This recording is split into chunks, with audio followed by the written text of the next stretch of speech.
Hello, welcome to my channel the Shivani classes. तो चलिए शुरू करते हैं आज की वीडियो। तो आज की वीडियो में हम चर्चा में लाएंगे भाग 1, जिसमें दिया गया है कि भारत का क्षेत्रफल कहाँ कहाँ है, संघ और उसके राज्य क्षेत्र। ठीक है, तो भाग 1 में कितने आर्टिकल आते हैं याद रखने हैं, 1 to 4, 4 आर्टिकलों की चर्चा जो वो भाग 1 में है ना। तो शुरू करते हैं, आर्टिकल 1 से शुरू कर देते हैं। तो क्या है, भारत राज्यों का यूनियन है ना। तो यूनियन क्यों बोलते हैं, ये हमने अनुसूची 1 में पढ़ा था कि क्या है, इसमें कुछ भी हो जाए, जितनी मर्जी टूट फूट हो जाए, लेकिन भारत के जो राज्य हैं इनको हम भारत देश से अलग नहीं कर सकते हैं, हो ही नहीं सकता है, नॉट पॉसिबल। ये है अब आर्टिकल 1 में भी। ठीक है, जैसे अभी एग्जाम्पल हम ले लेते हैं कि नॉर्थ एरिया में, जम्मू कश्मीर में कितनी हलचल मची हुई थी, उसको केंद्र शासित प्रदेश भले ही बना दिया गया लेकिन भारत से थोड़े अलग कर दिया गया भाई, है ना। तो ये एग्जाम्पल समझ लो, ये भी मैं बार बार बोल के पक चुकी हूँ। ये बात अपने याद रख लेनी, केंद्र शासित प्रदेश बना दिया गया। क्यों बनाया, क्यों बनाया उसको, अब उसको भारत से अलग थोड़ी करेंगे, केंद्र शासित प्रदेश ही बनाएंगे ना। अब इतना कुछ हो रहा था, उसको डिटेल में बाद में पढ़ेंगे, है ना। तो अब बात करते हैं कि केंद्र शासित प्रदेश किसके अंडर आता है, ये सेंट्रल गवर्नमेंट के, है ना। ये राष्ट्रीय महत्व इसके अंडर आता है। सेंट्रल गवर्नमेंट के अंडर सभी रूल्स जो फॉलो होते हैं उस एरिया में, केंद्र शासित प्रदेश में, वो सेंट्रल गवर्नमेंट तय करती है, उसके गवर्नर जो भी होते हैं। ठीक है, तो ये बन गया केंद्र शासित प्रदेश, लेकिन भारत से अलग नहीं किया गया। ये आता है आर्टिकल 1 में कि भारत राज्यों का यूनियन है, एकता है। टूट फूट तो चली रहती है, लेकिन उसको हम धक्का देके अलग दूर थोड़ी कर देंगे, अपने देश से निकाल थोड़ी देंगे अपने घर से, है ना। लड़ाई तो हर घरों में होती है, इसका मतलब ये थोड़ी हम घर के मेंबर को ही बाहर फेंक देंगे, है ना। तो ये याद रखना है आर्टिकल 1 में। तो चलिए हम शुरू करते हैं आर्टिकल 2 की चर्चा।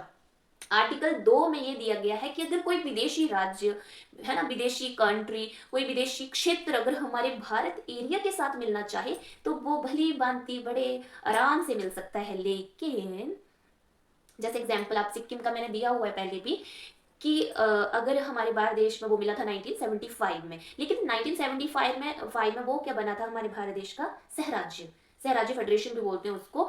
तो उसने टेस्ट लिया कि क्या भारत मतलब रहने के काबिल है। तो वो टेस्ट, हमारा देश टेस्ट में पास हुआ, तो वो फिर अब सिक्किम हमारे भारत देश का मेंबर बन चुका है ना। तो अब क्या अब सिक्किम हमारे भारत देश से बाहर जा सकता है, नो नेवर।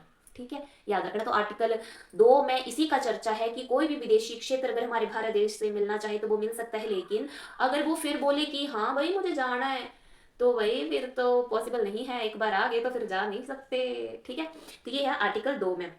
और सिक्किम क्यों आया था, इसका भी ये कारण था कि 1959 में चाइना ने जो है वो तिब्बत पर आक्रमण किए, वहां के लोगों पर बहुत ही हुकूमत, मतलब बहुत ही अन्याय होने लगा उन पर। तो एक तरह से सिक्किम डर गया, फिर उन्होंने भारत देश से हेल्प मांगी, उनकी सेना वहां भेजी गई, बहुत कुछ हुआ।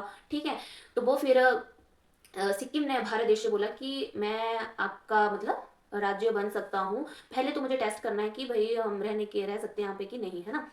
तो वो बात होगी, अब इसको टॉपिक को ही स्टॉप करते हैं। अब बात करते हैं आर्टिकल 3 की। ठीक है, जैसे वर्तमान राज्य में परिवर्तन, जो राज्य होते हैं भारत देश के उनमें परिवर्तन किया जा सकता है, जैसे कि यूपी से उत्तराखंड को अलग कर दिया गया है ना, और छत्तीसगढ़ से, मध्य प्रदेश से छत्तीसगढ़ अलग हो गया है ना, और आंध्र प्रदेश से तेलंगाना को भी अलग किया गया। ठीक है, तो बात यह है कि वर्तमान राज्यों में परिवर्तन ये चलता ही रहता है, किसी भी राज्य में हम परिवर्तन कर सकते हैं।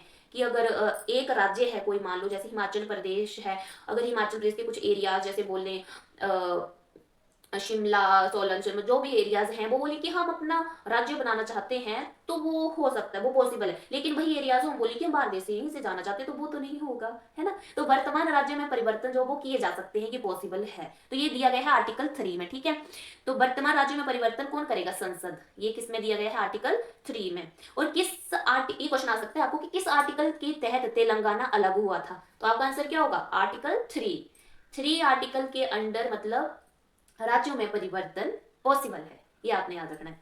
अब बात करते हैं आर्टिकल 4, ये बिल्कुल सिंपल है, राष्ट्रपति के बारे में है ये, कि राष्ट्रपति का हस्तक्षेप नहीं होगा, किसमें, आर्टिकल 2 और 3 में।